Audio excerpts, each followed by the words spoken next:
don't think people know that in 1v1s, like,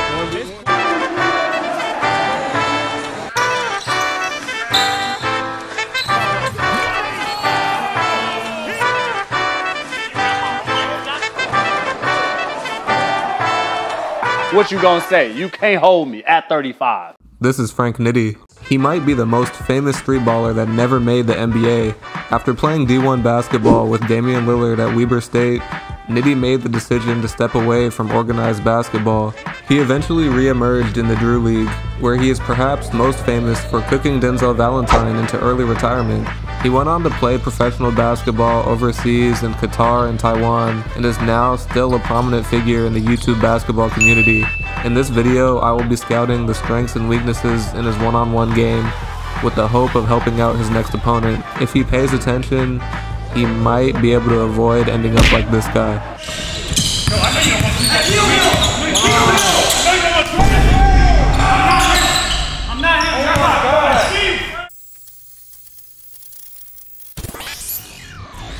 Frank has two signature moves that he brings out to get downhill and attack the basket. The first is an in and out he typically performs going left. To perform the move, he gets low and jabs his whole body right as if he were going into a crossover. Once he gets the defender leaning, he has an easy lane to the basket.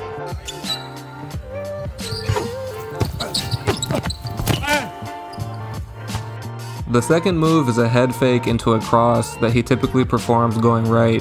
To do the move, he sets up his defender by bringing both his body, hands, and eyes upwards to sell a shot fake. If the defender bites, he crosses back over and has a clear angle to the rim.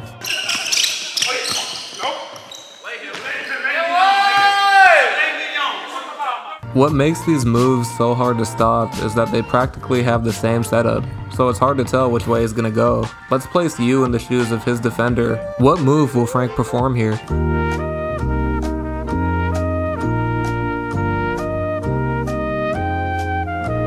If you guessed B, you were wrong. Frank's ability to read and react to his defender makes him an elite off the dribble threat. Nitty. Oh, he is tricky. Oh, he is tricky. Saying that Nitty's defense is a strength would be an understatement. He's probably the best one-on-one defender I've scouted so far. There's a couple reasons for this. For one, he obviously takes pride in his defense. In the Drew League, he has never backed down from his opponent, even the NBA guys, and in pickup games, he will pick up people full court just to prove a point. And look, anyone who's played basketball before knows that if you actually play defense, you're gonna get beat from time to time. But his willingness to take on the challenge defensively really separates him from a lot of these YouTube guys. When you combine his effort with his athleticism and wingspan, you get a lockdown one-on-one defender. In his game against Hezigod, who was one of the best offensive players on the platform, he put on a defensive masterclass. He shaded Hezi left the whole game, refusing to let him get to a strong hand for drives. And on the perimeter, he was a pest. He kept a hand in Hezi's airspace and again, cut off any angles that would allow Hezi to get back right.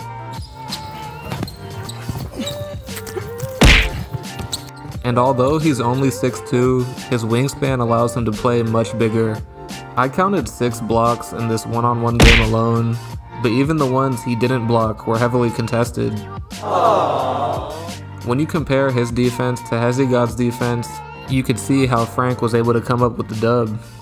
The only reason why I'm so tough is because I defend so well. And I don't think people know that in 1v1s. Like, 1v1s, it's cool to get buckets, but you gotta play defense too, and that's...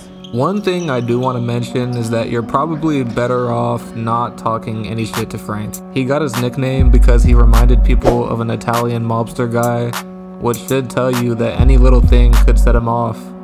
For example, in a recent Ball is Life video, AB made the unfortunate decision to poke the bear, and he soon paid the price. It was at this moment that he knew. He fucked up.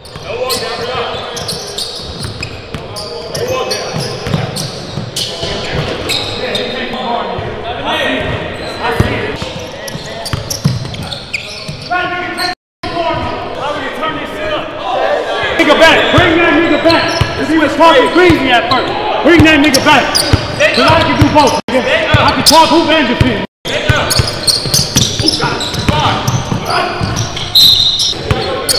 Why you not talking, nigga? Speak up, nigga. Speak up, nigga. You was talking at first. Yes, you was. Look, man, all I'm saying is if I was playing Frank, I would just avoid all of this and not talk any shit.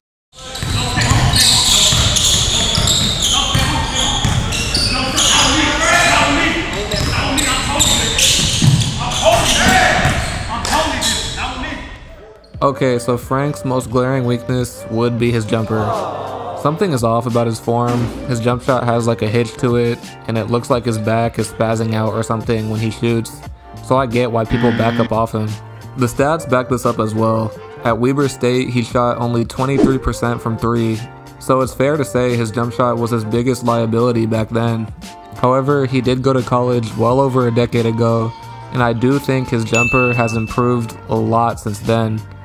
In his 2021 overseas season in Qatar, he shot 37% from 3, which is pretty solid. And when Hezzy God tried to just leave him wide open on the perimeter, he was able to make him pay. So while he's definitely not as good of a shooter as Friga, Kel, or Roy, you can't just give him wide open jumpers. You have to at least put a hand up.